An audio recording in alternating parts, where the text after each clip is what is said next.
Clemon beyond the গ্যালারিতে স্বাগত জানাচ্ছি রিয়াসাদ আজিম। আমরা কথা বলবো নিশ্চিতভাবেই ক্রিকেট নিয়ে এবং বিপিএল নিয়ে। বিপিএল চলছে ঢাকা, সিলেট, ঢাকা হয়ে এই মুহূর্তে বিপিএল এর গন্তব্য চট্টগ্রামে এবং চিটাগংয়ে আমরা দেখেছি যে দুদিনে 4টি ম্যাচ হয়েছে আজকের রেস্টে।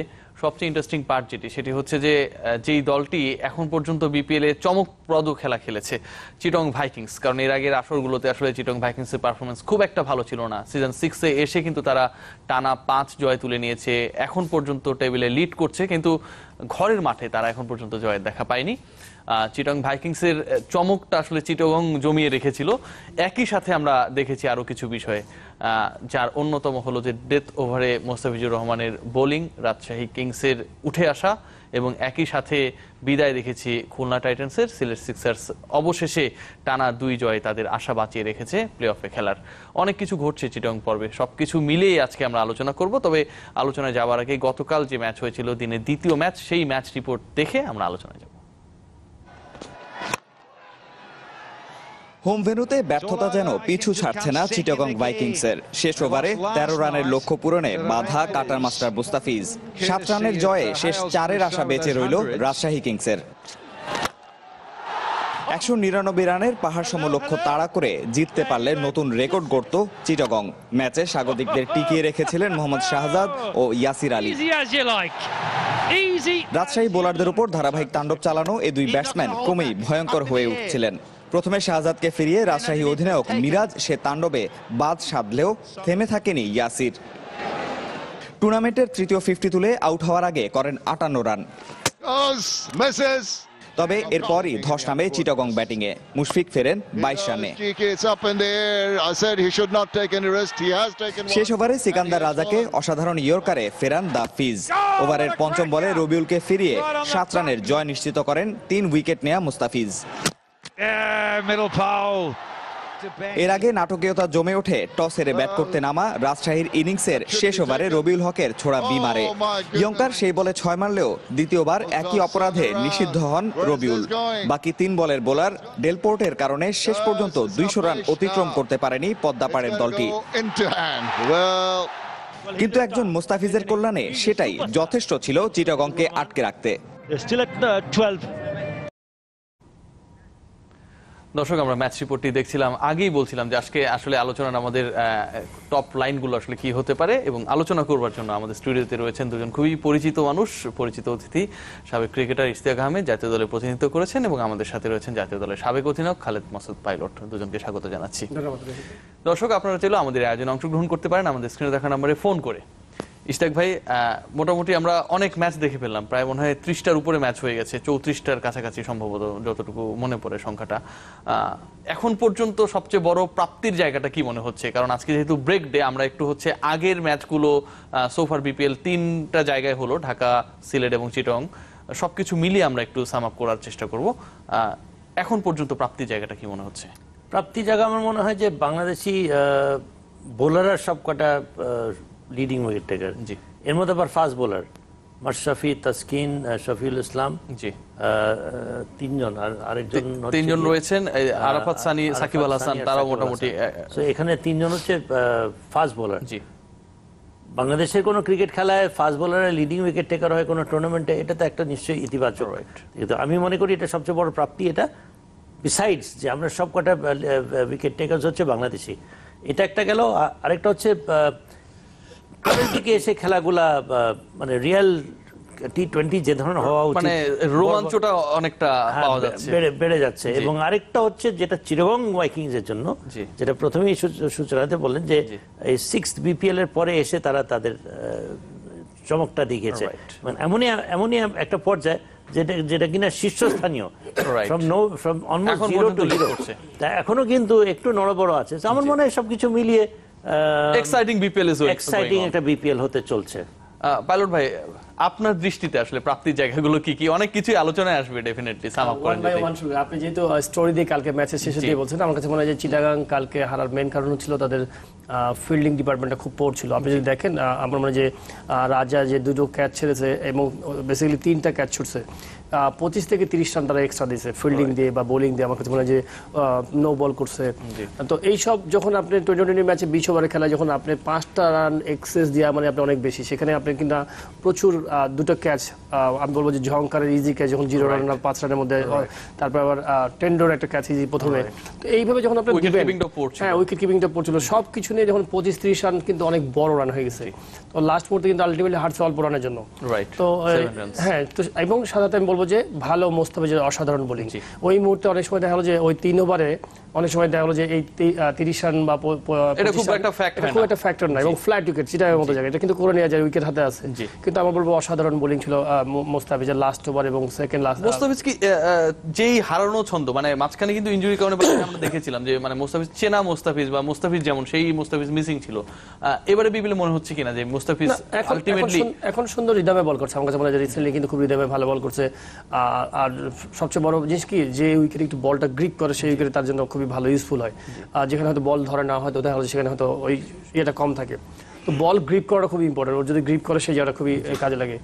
আমি বলবো একটা জিনিস আপনি বলছিলেন যে প্রাপ্তি কি, প্রাপ্তি কিন্তু দুই ধরনের প্রাপ্তি আছে। একটা হচ্ছে যে বিপিএল এর আসলে এখান থেকে কি পেলাম। অবশ্যই আমরা একটা বিপিএল থেকে অবশ্যই ভালো ভালো উদাহরণ কিছু কিছু পারফরমেন্স পেয়েছি, বোলিং বলেন ব্যাটিং বলেন পারফরমেন্স, এটা হচ্ছে মানে এই সময়ের জন্য পারফরমেন্স আমি বলবো প্রাপ্তি। বাট সবচেয়ে বড় জিনিস হচ্ছে লং টার্ম প্রাপ্তি একটা আছে, যেটা হচ্ছে যে ধরেন আপনি যেমন সাপোজ এক্সাম্পল সাকিব তামিম বাদ দেন, বাদ বাকি অনেক প্লেয়ার আছে যারা কিনা ফরেন কোচ পায় না, ফরেন প্লেয়ার্স পায় না ড্রেসিং রুমে, শেয়ারিং এ 1.5 মাস আপনি বা 1.5 মাস মতো আপনি শেয়ারিং করবেন, তার স্টাইল কি, তার চলাফেরা কি, সে কিভাবে করে, এবং অনেক ভালো বন্ধু হয় যে বন্ধুটা তাকে শেয়ার করে তুমি এইটা এই করো।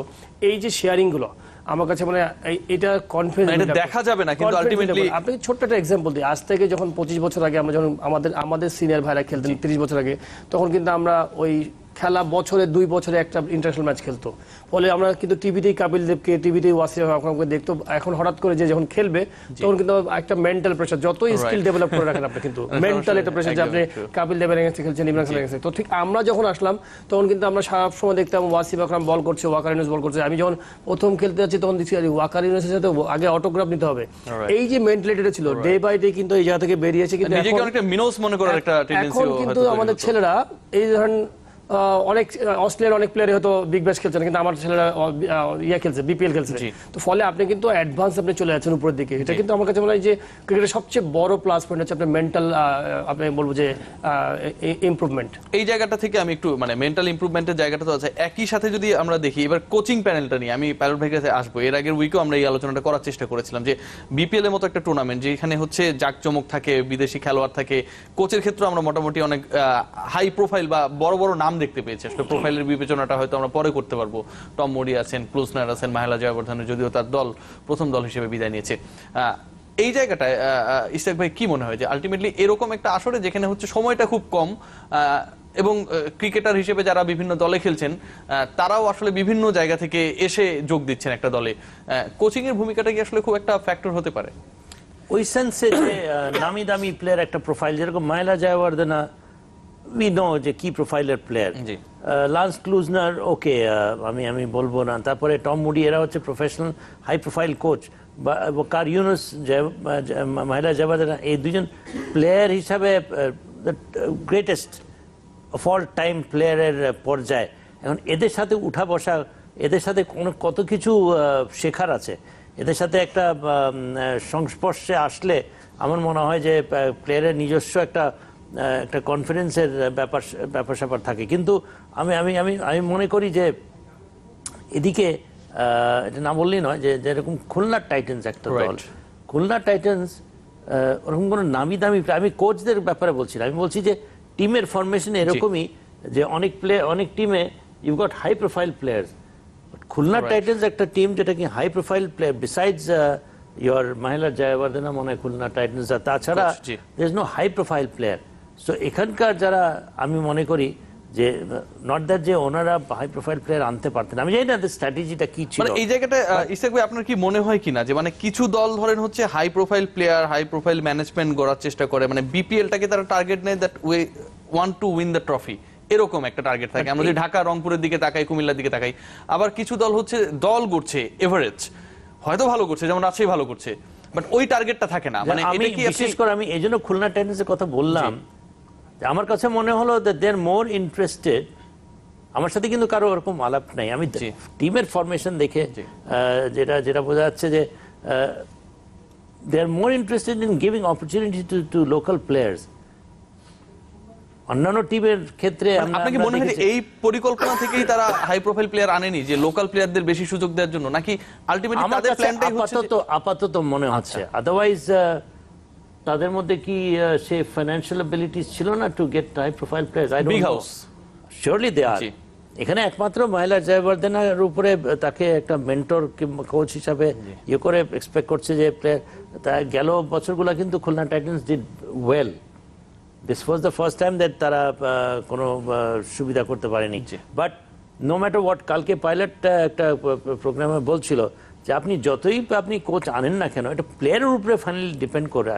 I thought you said that which is right. আমি যতই আমার প্লেয়ার আমরা আনি না কেন, আমার নিজস্ব প্লেয়ার হিসাবে how much I am willing to give, আমার কমিটমেন্ট কতখানি, আমি প্লেয়ার কোচ আনলো কিন্তু আমার আউটপুট কি, আমার আউটপুট বটম লাইন তো হচ্ছে ওটাই।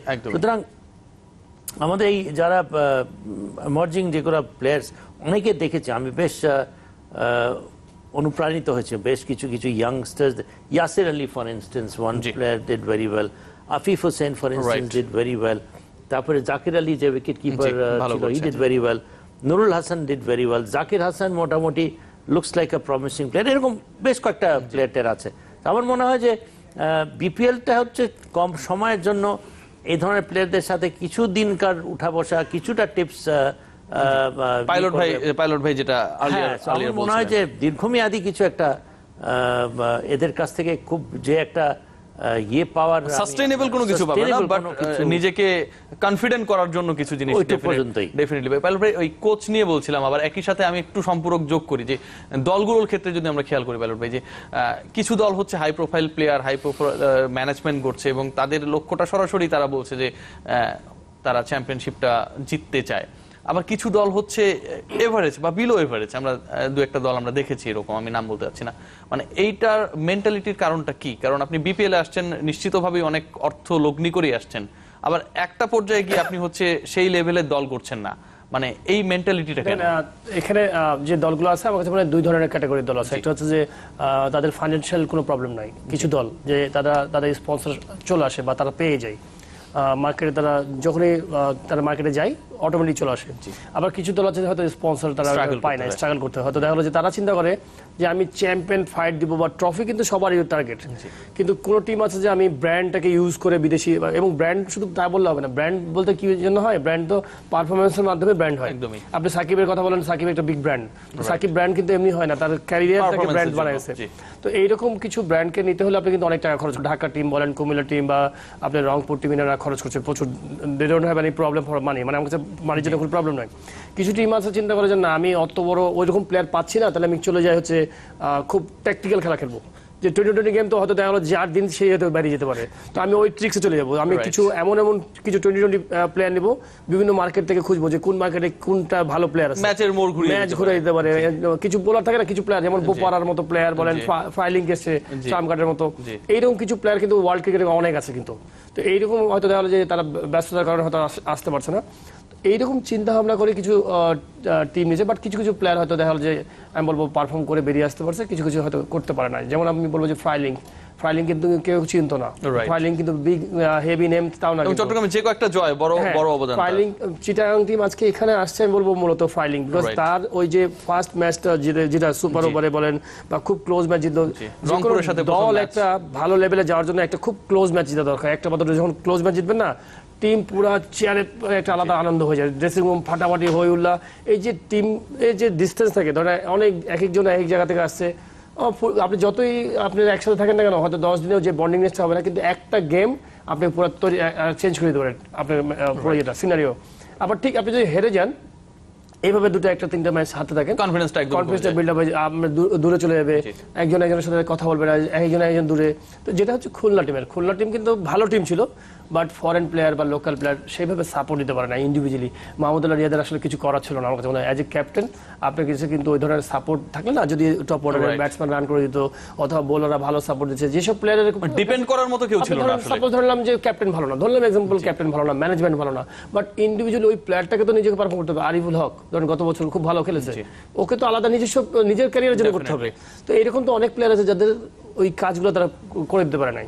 আচ্ছা ইসহাক ভাই, একটু মানে বিরতিতে যাওয়ার আগে শুনতে চাই যে মানে আমরা যদি খেয়াল করি যে আপনি শুরুর দিকে আমরা যে আলোচনা করছিলাম যে আমরা উইকেট নিয়েও আলোচনা করব, যে ব্যাটার এবং বোলারদের মধ্যে আসলে একটা পার্থক্য রয়েছে। মানে টপ লেভেলে যদি আমরা দেখি এখন পর্যন্ত চার্টে বোলাররা মোটামুটি বেশ ভালো একটা অবস্থানে রয়েছে, তাসকিন 20 উইকেট নিয়ে টপ করছে। ব্যাটসম্যানের জায়গাটায় বা ব্যাটসম্যানদের রান সংগ্রহের দিকে কিছুটা হলেও মানে এক্সপেকটেশনসটা ফুলফিল হয়নি। মানে আপনার কাছে রিজনটা কি মনে হয়? কারণ অ্যাটমসফিয়ার, ওয়েদার, উইকেট সবই তো আসলে আমাদের ব্যাটসম্যানদের পরিচিত।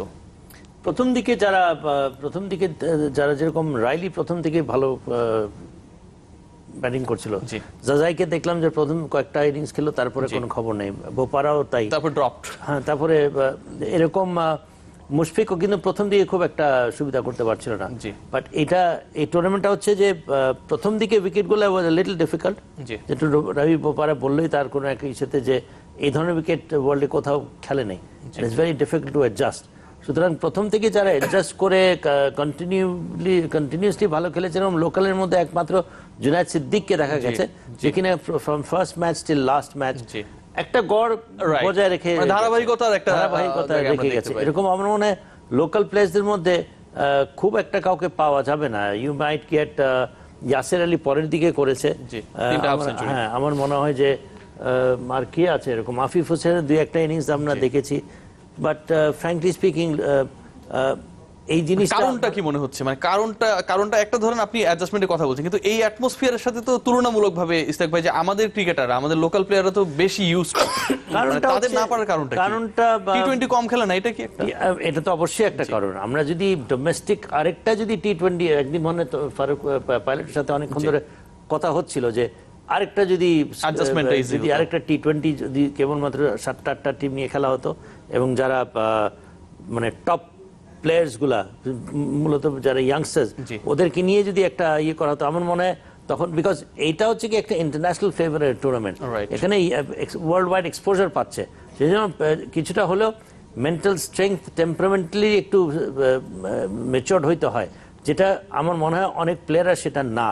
যে জন্যই আমরা যদি কিছুটা ব্যর্থতা দেখেছি, আমি মনে করি that is probably one of the reasons. Parul ভাই, আমরা বিরতির পরে আপনার কাছে জানার চেষ্টা করবো যে আমাদের ওপেনাররা স্ট্রাগল করছে, তামিম ইকবাল এটা নিয়ে কথাও বলেছেন, মানে ন্যাশনাল টিমের ওপেনার বেসিক্যালি যারা, এর রিজনটা কি মনে হচ্ছে। আর দ্বিতীয় বিষয় সেটি হচ্ছে যে আমরা যদি খেয়াল করি যে ব্যাটসম্যানরা হয়তো টপ লিস্টে নাই, বোলাররা ভালো করছে, এই জায়গায় একটু ঘাটতি মনে হয় কিনা যে বিভিন্ন ফ্র্যাঞ্চাইজি যেভাবে হচ্ছে ব্যাটসম্যান পিক করার ক্ষেত্রে মনোযোগী ছিল, AB de Villiers, Chris Gayle, Alex Hales, বড় বড় নেমস, বোলারদের ক্ষেত্রে আসলে ওই কনসেন্ট্রেশনটা তুলনামূলক কম ছিল, যে কারণে আমাদের বোলারদের একটা অপরচুনিটি তৈরি হয়েছে।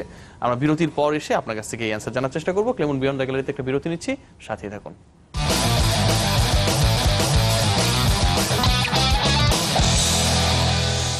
দর্শক, আবারও আমন্ত্রণ ক্লেমন বিয়ন্ড দ্য গ্যালারিতে। আমরা কথা বলছি বিপিএল এর রোমাঞ্চ নিয়ে। চট্টগ্রাম পর্ব চলছে, আছে বিরতি, এবং চট্টগ্রাম পর্ব কাভার করছেন আমাদের সহকর্মী নিয়ামতুল্লাহ বাবু। আমরা সরাসরি একটু চট্টগ্রামে আপডেট নিয়ে আমাদের আলোচনায় ফিরতে চাই।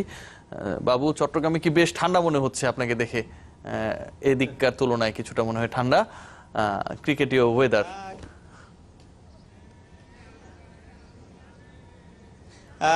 ঠান্ডা বলতে কিছুটা ঠান্ডা বাতাস আছে, তবে বেশ রৌদ্র আছে বলা চলে। সো ওয়েদার মোটামুটি নাতিশীতোষ্ণ যদি বলি তাহলে আসলে ভুল হবে না। আচ্ছা, বেশ ভালো। বাবু, একটু মাঠের খবর জানতে চাই। কিছু দল হয়তো অনুশীলন করছে, আমরা আপনার পেছনে দেখতে পাচ্ছি, ক্রিকেটের আগে ফুটবল অনুশীলন। আর দ্বিতীয় বিষয় সেটি হচ্ছে যে আগামীকালের যে ম্যাচ রয়েছে, বড় ম্যাচ রয়েছে, আমরা যতটুকু জানি অন্তত সেকেন্ড ম্যাচটা রংপুর এবং ঢাকা মুখোমুখি হবে। এই ম্যাচ ঘিরে আসলে দু দলের পরিকল্পনা কি? কারণ ঢাকা একটু ছন্দ পতনের মধ্যে আছে, 4 ম্যাচে 3টি হেরেছে সবশেষ। রংপুর আবার হ্যাট্রিক জয় তুলে নিয়েছে। একই সাথে চট্টগ্রামের আপডেটটা বলবেন। তারা ঢাকা এবং সিলেট পর্বে ভালো করার পর টানা 2 ম্যাচ হেরেছে।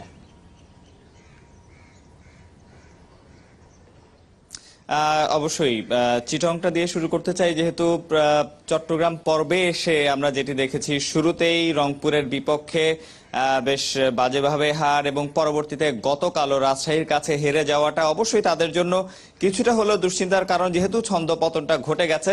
তবে এখনো তাদের যেহেতু ম্যাচ আছে, তো তারা গতকাল যেটি জানিয়েছেন, ইয়াসির আলী এসেছিলেন সংবাদ সম্মেলনে, তারা জানিয়েছেন যে তারা বাকি যে ম্যাচগুলো আছে সেগুলোতে যতটা সম্ভব নিজেদেরকে গুছিয়ে উঠে যে ছোটখাটো ভুলগুলো ছিল সেগুলো শুধরে বাকি ম্যাচগুলোতে জিততে চান। আর আগামীকালকের ম্যাচের কথা বলতে চাই, যেহেতু হাই ভোল্টেজ ম্যাচ। আমরা এর আগে ঢাকায় রংপুর এবং ঢাকার মধ্যকার যে ম্যাচ সেটা আমরা দেখেছিলাম, এবার সেটা চট্টগ্রামে হচ্ছে তাদের সেকেন্ড ম্যাচ। তো দেখা যাক, আসলে এখন পর্যন্ত শুধুমাত্র ঢাকা এসেছে অনুশীলনে, রংপুর কিছুক্ষণের মধ্যে এসে এখানে যোগ দিবে। রুবেল এখন পর্যন্ত যেটি জানিয়েছেন ঢাকার পরিকল্পনা নিয়ে আগামীকালকে, যেহেতু রংপুর অলরেডি 239 রানের একটা বড় স্কোর, তাদের ব্যাটিং লাইন আপের যে শক্তিমত্তা বা ব্যাটসম্যানদের যে ফর্ম সেটা দেখে তাদের কিছুটা দুশ্চিন্তা থাকলেও তারা আত্মবিশ্বাসী, তাদেরও শক্তিশালী ব্যাটিং লাইন আপ আছে এবং একটা ভারসাম্যপূর্ণ দল বলতে যা বোঝায় সেই দলটি তাদের আছে, এটুকু তাদের আত্মবিশ্বাস। এবং যেহেতু চট্টগ্রামের উইকেটে রানের বন্যাই বলা চলে আসলে যেটা হচ্ছে, সেখানে ঢাকাও আত্মবিশ্বাসী যে তারা বড় স্কোর করতে পারবে যদি আগে ব্যাটিং করে, আবার পরে যদি ব্যাটিং করে সেখানেও আসলে তারা বেশ ভালোভাবে তাদের ব্যাটসম্যানদেরকে দিয়ে সেই যেই রানটুকুই তাদের লক্ষ্য থাকবে সেটাকে টপকে যাওয়ার তারা চেষ্টা করবে। তো দেখা যাক আসলে রংপুর আসার পরে রংপুরের কি পরিকল্পনা ঢাকাকে ঘিরে, যেহেতু তারা প্রথম দেখায় হেরেছিল ঢাকার কাছে, তাদের কি পরিকল্পনা সেটা আমরা জানতে পারবো। অসংখ্য ধন্যবাদ নিয়ামতুল্লাহ বাবু, চট্টগ্রাম জহুর আহমেদ চৌধুরী স্টেডিয়াম থেকে আমাদের সাথে যোগ দিয়েছিলেন। পাইলট ভাই, কালকের ম্যাচ নিয়ে হয়তো আমরা পরবর্তী সময় আলোচনা করব, কিন্তু ওভারঅল আমরা যে সাম আপটা করার চেষ্টা করছিলাম যে আসলে প্রায় মাঝপথে চলে এসেছে বিপিএল। উইকেট টেকিং এর ক্ষেত্রে আসলে একটা মানে কিছুটা হলেও কি ফার্স্ট বোলার বা স্পিনার ওয়ার্ল্ড ক্লাস ছাড়া তাদের পিক না করা, তাদের না আসা, এটা আমাদের জন্য একটা অ্যাডভান্টেজ তৈরি করেছে, নাকি আলটিমেটলি আমরা আসলে এক্সট্রাঅর্ডিনারি করছি? বেসিক্যালি রেশিও দেখতে হবে যে আপনি আমাদের প্রত্যেকটা টিমে কতগুলো ব্যাটসম্যান ফরেন খেলছে আর কতগুলো লোকাল খেলছে। আমার কাছে মনে হয় প্রত্যেকটা টিমই বেশিরভাগই কিন্তু ফরেন ব্যাটসম্যানের উপরে ডিপেন্ডেন্ট, ব্যাটসম্যানগুলোকে নিয়ে আসতে চাই। বিকজ একটা কারণও আছে, আপনি স্ট্রাইক রেট ভালো, টি-টোয়েন্টি ম্যাচে ফ্লাইট উইকেট থাকে, এক্সট্রাঅর্ডিনারি কিছু বোলার থাকে যারা হয়তো যেমন রাশিদ খান নাই, অ্যাভেলেবেল না। বাট এর মধ্যে নারায়ণ হয়তো অনেক ভালো বোলার, বাট একটা প্রবলেম কি, ধরেন এই ধরনের ক্লাস বোলার থাকলে অনেক সময় দেখা গেল তাকে চায় না কেউ বেশি শর্টস খেলতে, এটা একটা ব্যাপার আছে। আরেকটা ব্যাপার আছে যে আপনি কোন জায়গায় বোলারগুলো বল করছে। আপনি যদি দেখেন যে যেসব বোলারগুলো, কিছু বোলার থেকে যে মাঝখানে বল করবে 6 ওভার পরে, আবার কিছু বোলার থেকে যে ফার্স্ট স্টার্টিং এ বল করবে আবার লাস্টে এন্ডে বল করবে, তো ওই বোলারের কিন্তু বেশি অপরচুনিটি থাকে উইকেট পাওয়ার, বিকজ ওই সময় দুটো টাইমই হচ্ছে শর্টস খেলার, তো মাঝখানে কিন্তু স্ট্রাইক রোটেট করার, তো এইগুলো কিছু ক্যালকুলেশন থাকে। আমার কাছে অবশ্যই নো ডাউট আপনি হাইস্ট উইকেট টেকার হবেন, অনেক বেশি উইকেট পেয়েছেন, সেটা খুবই ভালো। বাট সাথে ইম্পর্টেন্ট হচ্ছে আপনার ইকোনমিটা কি। টি-টোয়েন্টি ম্যাচে সবচেয়ে বড় ইম্পর্টেন্ট হচ্ছে তাসকিনের ইকোনমিটা কি একটু ফ্রাস্ট্রেটিং কিনা 8+? এটা ইম্পর্টেন্ট আমার কাছে মনে হয়। কেন জানেন, আমি বলি দুটার একটা কম্বিনেশন থাকা উচিত, যে আমি উইকেটও পেয়েছি আমার সাথে ইকোনমি। এই জন্যই যে ইকোনমি হচ্ছে আপনাকে অন্য বোলারকে আপনি উইকেট পেতে সহায়তা করবে। আপনি যখন খুব ভালো টাইট বোলিং করছেন, আপনাকে কেউ মারতে পারছে না, দ্যাট মিনস আপনি বুঝবেন যে তার মানে অন্য বোলারকে আপনি সুযোগ করে দিয়েছেন। আপনি পেয়েছেন উইকেট, দেখা গেল যে আপনি ধরেন 4 উইকেট পেয়েছেন 40-50 রান দিয়ে, আলটিমেটলি টিমের জন্য কোনো লাভ হয় না। 4টা উইকেট পেয়েছেন কোথায়, লাস্টে এন্ডে যে। তো এই জন্য আমি বলছি যে শুধু উইকেট টি-টোয়েন্টিতে পেলেই হবে না, টি-টোয়েন্টিতে উইকেট কিন্তু পাবেনই আপনি। রেগুলার যদি ম্যাচ খেলেন 10টা 11টা 12টা ম্যাচ খেলেন আপনি উইকেট পাবেন, কিন্তু কোন জায়গায় বল করছেন এটা ইম্পর্টেন্ট, যে টাইট জায়গায় বল করছেন কিনা, ইম্পর্টেন্ট জায়গায় বল করছেন কিনা। এই জায়গায় পাইলট ভাই, মানে আমি ইস্তেক ভাইয়ের কাছে আসবো, মানে কতটুকু তাসকিনকে আপ টু দা মার্ক মনে হচ্ছে? যতটা আমরা মোস্তাফিজকে দেখেছি উইকেট অনেক কম পেয়েছি, গতকাল 3 উইকেট পেয়েছে, এটা এবারে বিপিএল এ তার বেস্ট। কিন্তু এর আগে আমরা দেখেছি যে মোস্তাফিজ উইকেট পাচ্ছে না, কিন্তু হচ্ছে শেষ মুহূর্তে গিয়ে ডেথ ওভারে অসাধারণ বল করছে। দুটো বোলার দুই ধরনের, কারোর সাথে কারো কম্পেয়ার করা যাবে না। আমার কাছে মনে হয় মোস্তাফিজ কিন্তু ক্লাস বোলার, আপনাকে বলতে হবে ডেতে বল করার জন্য, বিশেষ করে টি-টোয়েন্টি বল করার জন্য, কিন্তু মানে যে কোনো অপোনেন্ট আপনি ধরেন 10 রান লাগবে মোস্তাফিজকে আটকে রেখে দিয়েছে, এমনকি 7 রান লাগবে মোস্তাফিজ আটকে দিয়েছে ব্যাটসম্যানকে, নতুন ব্যাটসম্যান যদি পড়ে গেছে তো আটকে গেছে। তো আমার কাছে মনে হয় যে দুটো আলাদা ব্যাপার। তাসকিনও কিন্তু খুব ভালো রিদমে বল করছে এই বছর। আপনি যদি দেখেন নর্মাল আগের বছরের তাসকিন বা অন্য সময় তাসকিনের সাথে যদি কম্পেয়ার করা যায়, এবার অনেক মোর ম্যাচিওর আমার কাছে মনে হয়, যে অনেক গোছানো বল করছে।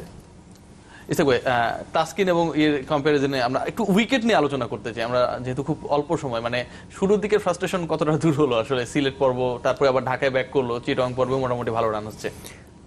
আমি যদি নিউট্রালি মনে করি, আমি মনে করি wicket was not an issue frankly. আচ্ছা, হ্যাঁ ঠিক আছে, বিদেশি প্লেয়াররা এখানে একটু থেমে আসে কিংবা স্পিন সহায়ক যারা বিদেশ থেকে আসে স্ট্রোক খেলতে একটু অসুবিধা হয়, বেশিরভাগ টিমই ফরেন প্লেয়ার্স রিলায়েন্ট।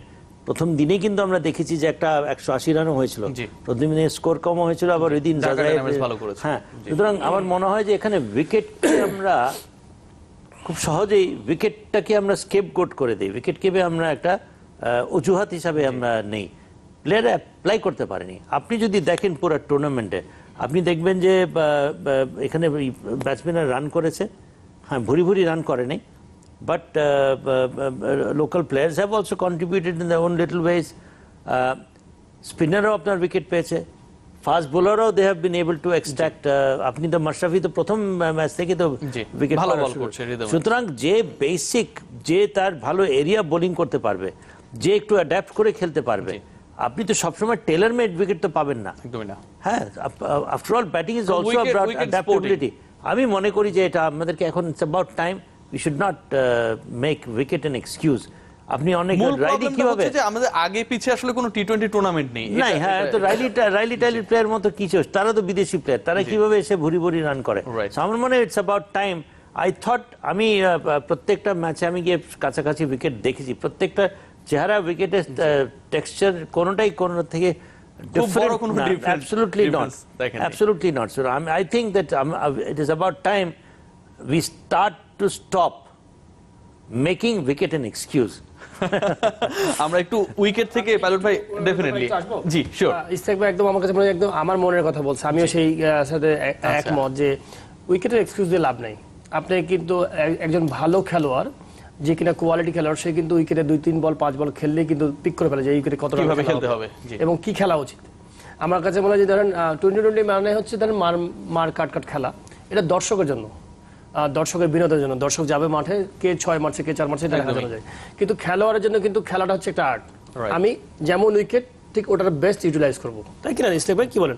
আমার যদি উইকেট যদি ভিজা উইকেট হয়, তাহলে আমি যদি 90 রানে ম্যাচ জিততে পারি, তো আমি 90টা রান আমি বেস্ট ট্রাই করবো। 90 রান কি করে দর্শকের কথা চিন্তা করে তো আর খেলোয়াড় খেলবে না, আমি চিন্তা করে খেলছি না, আমি তো খেলছি আমার উইকেটের উপর বেস করে অপোনেন্টকে নিয়ে।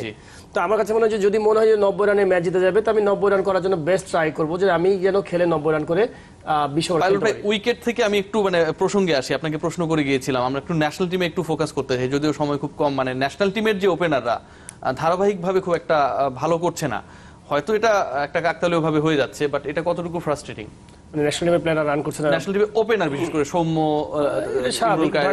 এটা হচ্ছে যে তামিম ইকবাল, যে কোনো লেভেলে যে কোনো জায়গায় যদি আপনি ব্যাটসম্যানের রানটা হচ্ছে কনফিডেন্স তৈরি করে। আপনি যে কোনো টেনিস বলেও যদি ম্যাচ খেলতে যেতে 4-5টা ম্যাচে রান না করেন, আপনাকে কিন্তু ব্যাটসম্যান কনফিডেন্স লুজ করবে। তো যে লেভেলেরই খেলোক, যে পর্যায়েরই খেলোক, রানে থাকলে সবসময় ব্যাটসম্যান কিন্তু কলজা বড় থাকে।